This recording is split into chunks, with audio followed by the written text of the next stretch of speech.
BaylorTexas.com. Ricky Thompson, former Baylor wide receiver, sideline reporter for Baylor Radio, with us on 365 Sports. And Ricky, your thoughts about what now? Because there's 2 games left. Obviously, TCU coming up Saturday, and a team that they've struggled beating even when they've been much better.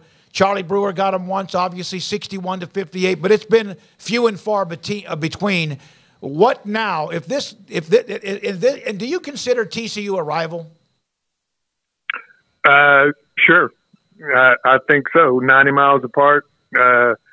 Nobody likes anybody involved in that series either way. So, sure, I think it is. And hopefully that alone will bring some inspiration to a team late in the season who, frankly, doesn't have a lot left as far as goals. Bowl's out of the question now for sure. Probably has been for a couple of weeks. And coming off a game, which, by the way, K-State, I'm still not so sure they're not the best team in the league. That's a really good football team.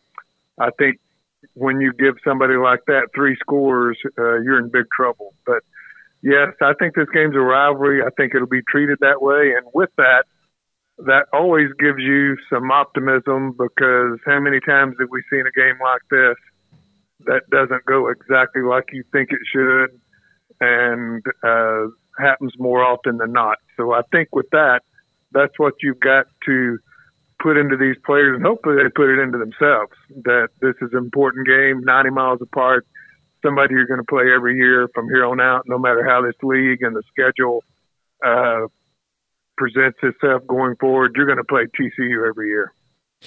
Ricky, you've been in all kind of different rivalry type games, or your season at the end and playing for different things. For Baylor, they're playing for pride right now and a play spoiler. Against TCU in particular, if they do win this game, TCU can't go to a bowl. So they have to win their next 2 to be able to do that. How much of that would be a motivating factor?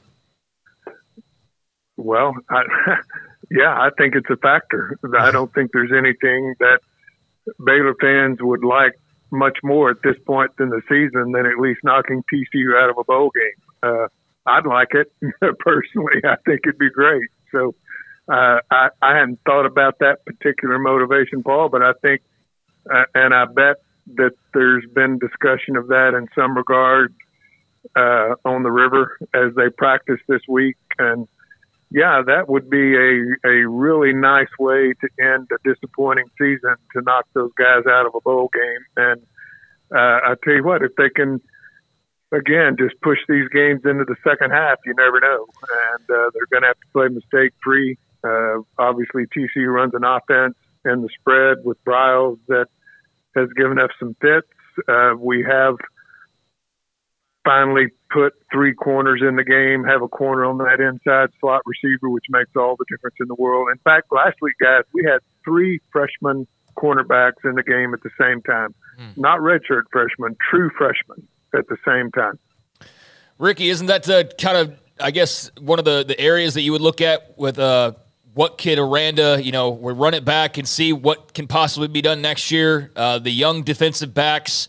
I know, with the portal era, though, it's hard to really solidify anything and feel like you can have everybody back. But the tight end room, would that be another group? How would you kind of look at, if you were to take away the positives from this year and say, like, here's what we can build around if it were to stay as is, knowing full well it's not exactly how it works. But would you say the secondary and the tight ends, where would you kind of look to start building? Well, I would absolutely start secondary-wise. I think these kids have proven they can play.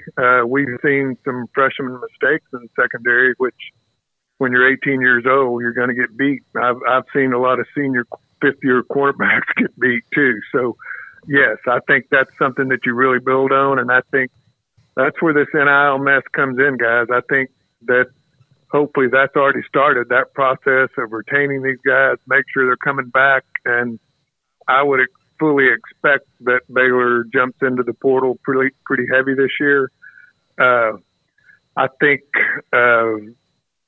quarterback, you've got a couple of guys back there. I think you're always looking. I do think Blake is a kid that, considering what he's been through this year, has played very well, and I'm proud of the way he played. But The tight end group, even with Dabney leaving, I think's got a chance to be really good. Receiver, I think there's some work to be done there.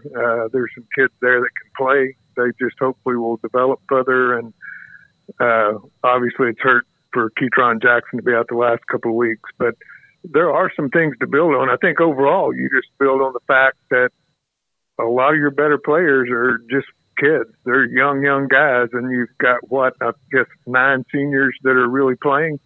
That's not many. Ricky, do you notice anything with the coaching staff different given how tense things are going to be around the next couple of weeks? Not dramatically. I think that's one thing about Aranda. You don't see a lot of up and down with him. I will tell you, I thought post-game at K-State, you could really tell he was disappointed. I think he was disappointed in the way they played, a little bit disappointed. I don't know so much effort, I think maybe, but you could really get the feeling with Coach Aranda that one hit him pretty hard. I don't think he expected that. I'm talking about the way the game went school-wise. I don't think he expected that at all. So that's something that the coaches have to overcome too, because I tell you, that does permeate through a team when they can tell a coaching staff is having trouble staying motivated. But I don't think that's going to be the case, and I'm really glad it's TCU and not somebody else at this point that would not be considered rivalry at all. And I'm not knocking Iowa State or Kansas or somebody like that, but the fact that you're playing a team that you don't like very much, I think the timing's pretty good. Ricky, I don't know if you've been asked this before. We asked JJ. He wasn't thrilled with this new name of the rivalry between Baylor and TCU. I'm sure you've seen what they're going to call this. What was your reaction when you saw that? Probably the same as everyone else. I didn't like it, but I didn't pick it. So it is what it is. I don't know how in the world they came up with it, but you know, I don't think it's a bad idea to have a name for the game and to have some kind of trophy, whatever it may be. The name is what it is. If we win, I don't care what they call it. There you go. Yeah, you know, probably wouldn't have picked that one. It's how I'm going to approach Twitter. I'm not going to call it X, no matter how long it stays that. And I'm not going to call this game the Battle of the Blue Bonnets, the Blue Bonnet Battle. Yeah. It doesn't matter because I'm not calling it that. Well, you know what? I probably agree with you on both cases. The rivalry it is. Yeah. Yeah. Yeah. I think that's the name of it. And I think let's just call it We Don't Like Each Other Bowl. And let's go. Yeah. And by the way, it's Baylor. Surely there have been way too many times when they were probably as good or better, and it didn't matter. That is a thorn in their side. TCU usually finds a way. No matter 61-58 will live forever, but man, have they lost some games against what looked like an inferior team.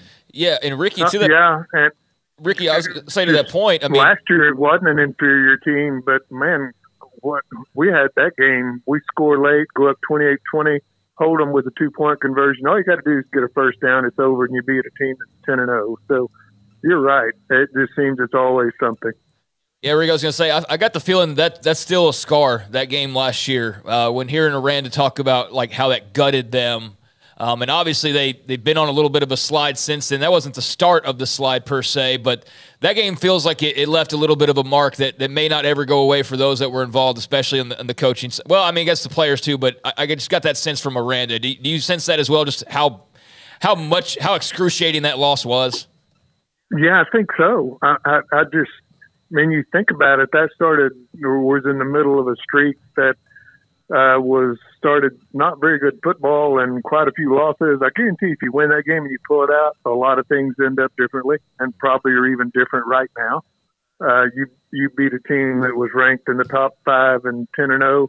That changes things. I mean, that would have been a huge, huge win, probably comparable to the 61-58, not a championship year, but to beat a team ranked that highly and really outplay them that day and let them go down and score late with the field goal, clock running out, run out as time expires and kick it. And man, I was standing back there. That dude was right down the middle. There wasn't any doubt, but I was deflated. So you can imagine those players. Yeah, it was a huge win that allowed TCU to do the rest of what they did, despite the loss to Kansas State. Sets up the win against Michigan, despite what happened to Georgia. But it was a miraculous year for them, an unbelievable, magical year.